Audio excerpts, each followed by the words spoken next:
Hi hello నమస్తే welcome to our channel Vizag తెలుగమ్మాయి. ఈరోజు బీరకాయ రోటి పచ్చడి చేస్తున్నాను. ఇదిగోండి రోటి పచ్చడి ఇలా చేశాను కాబట్టి దాని ప్రాసెస్ ఇప్పుడు చెప్తున్నాను.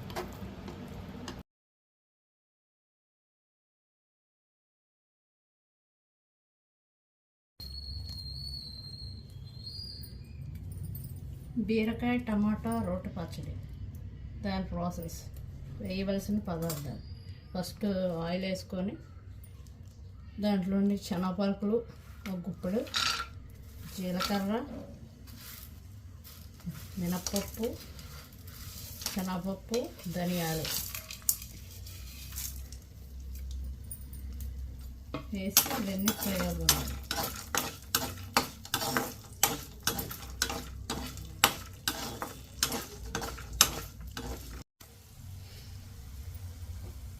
రెండు పెద్ద బీరకాయలు తీసుకున్నాను, దానికి 2 టమాటాలు తర్వాత వేద్దాం. 10 పచ్చిమిర్చి కూడా పచ్చిమిర్చి బాగా మాడిపోయిన వరకు వేపక్కర్లేదు, కొద్దిగా వేగితే చాలు. పచ్చివాసన పోయింది. ఇప్పుడు ఇటు 2 టమాటాలు చేసి వేసుకోవాలి.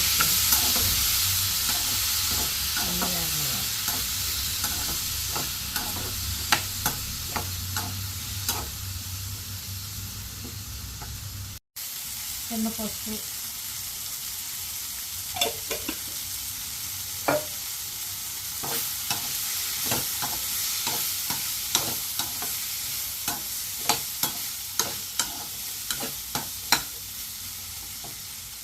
బీరకాయ ముక్కలు కూడా అందులో వేసాం.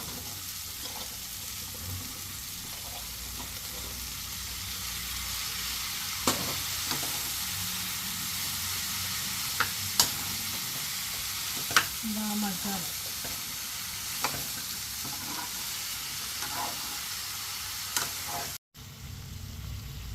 బాగా ఇలా వాటర్ లేకుండా బాగా దగ్గరగా అయిపోవాలి. ఒక 5 మినిట్స్ అంటే బాగా ఇదైంది, వాటర్ అది ఉంటుంది.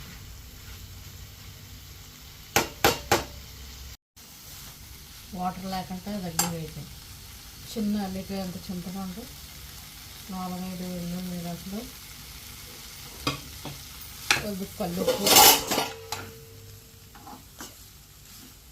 వేసి చల్లారిన తర్వాత బాగా చల్లారిన తర్వాత ఒక మిక్సీ పెట్టాలి. బాగా చల్లారిపోయింది. ఈ మిక్సీలో వేసుకొని వాటర్ వేయకుండా కచ్చాపచ్చాగా మిక్సీ చేయాలి. రోటి పచ్చడి టైప్ కాబట్టి కొద్దిగా ఉప్పు వేసుకొని. ఓకే,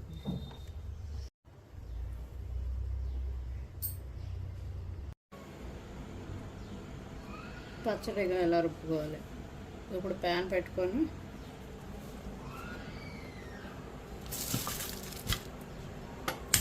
అందులో పోపు వేసుకొని తాలింపు పెట్టుకొని పచ్చడి కలుపుకోవడం. కొద్దిగా ఆయిల్ వేసుకొని పోపులు వేసుకున్నాం. ఏదైనా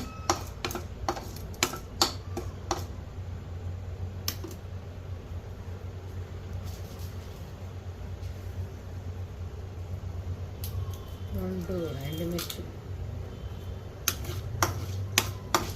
కరివేపాకు వేసుకోవాలి. కరివేపాకు లేదు, అందుకే వేయట్లేదు. ఇంట్లో పెట్టాలి.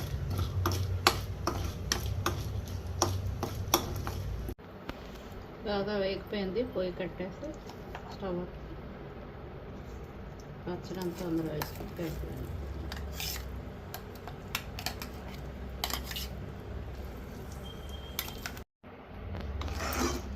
పచ్చడి రెడీ. ఇందులో పచ్చివి ఉల్లిపాయ ముక్కలు కోసి వేసుకొని తింటే బాగుంటుంది. కలిపేసి ఒక గంట ఉంచుకోవాలి. మా అమ్మాయికి నచ్చదు, అదిగా నేను వేయలేదు. ఉల్లిపాయ ముక్కలు వేసుకుంటే బాగుంటుంది రోటి పచ్చడి. మా వీడియో కనుక నచ్చినట్లయితే లైక్ చేయండి, షేర్ చేయండి, సబ్స్క్రైబ్ చేయండి. పక్కనే ఉన్న బెల్ ఐకాన్ ప్రెస్ చేయండి. Thank you.